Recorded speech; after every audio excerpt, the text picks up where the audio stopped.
When it comes to mass warrantless surveillance, there's absolutely no chance the feds are going to stop themselves. And come to think of it, the same probably could be said on pretty much every issue.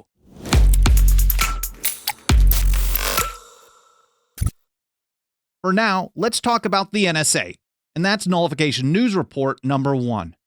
You may have heard that the administration is calling for a renewal of Section 702 of the Foreign Intelligence Surveillance Act, or FISA. This is what EFF calls an invasive and unconstitutional law that cannot continue to exist in its current form. It was sold as a tool to protect against foreign threats, and we were told it would never, ever be used to intentionally target Americans. But over the years, as government does what government does, things expanded. And these days, it's used millions of times to search through the electronic data and communication of Americans, all without a warrant as required by the Fourth Amendment. Judge Andrew Napolitano described it like this: call your cousin in Geneva, and NSA can spy on everyone with whom you speak and everyone to whom they speak, and so on, out to the 6th level of communication. The FBI reported that in 2021, it searched through 3.4 million names in the NSA database of Americans who communicated with foreigners. If you take those 3.4 million out to the 6th degree of their American communications, the number grows exponentially. You will have reached 330 million Americans before the completion of the process. James Madison once warned us about this very thing. He said, perhaps it is a universal truth that the loss of liberty at home is to be charged to provisions against danger, real or pretended, from abroad. And that's exactly what Section 702 is. Something that was supposed to protect us against foreign danger is now a tool of warrantless domestic surveillance. EFF puts it like this: what should we do about a program where the byproduct of the program becomes the primary benefit to the government?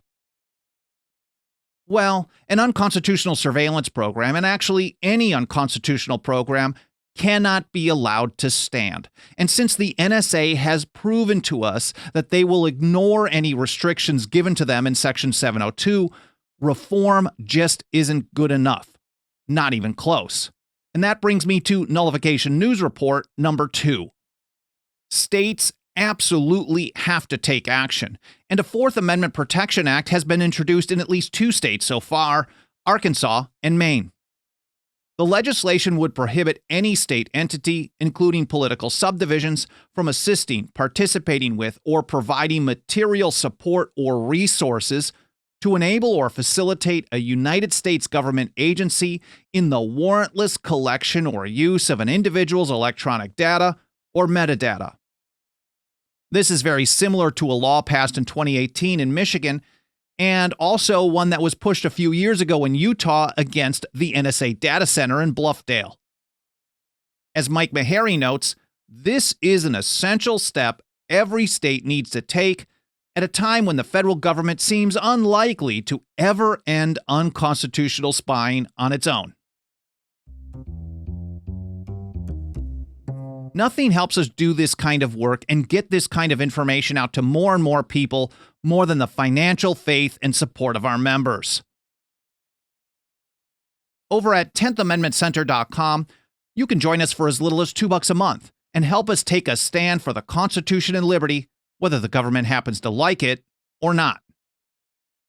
So a big thanks goes out to you through the TAC membership program for sponsoring this episode of Nullification Movement News. Okay, so welcome back to the show, and last up for today is Nullification News Report number 3. This week, the Kentucky Senate gave final approval to a bill that would ban state and local enforcement of any federal gun control enacted or implemented after January 1st, 2021. This includes at least the new ATF rule on pistol braces, plus anything they decide to try to throw at us, well, forever. It now goes to the governor, where it's definitely getting a veto if it hasn't gotten that treatment already, but Kentucky is probably the easiest state of all 50 to get a veto override. All they need is a constitutional majority in each chamber. HB 153 passed by a vote of 78 to 19 in the House and 27 to 9 in the Senate. Residents of Kentucky should personally call both their state representative and state senator and urge a yes vote to respond to any veto of HB 153. More important, we have to see this as a first step, not a last step. There is a lot of federal gun control on the books that needs to be rejected, but this is a good step in the right direction. And it's good strategy, too. As Thomas Jefferson told us, the ground of liberty is to be gained by inches. We must be contented to secure what we can get from time to time and eternally press forward for what is yet to get.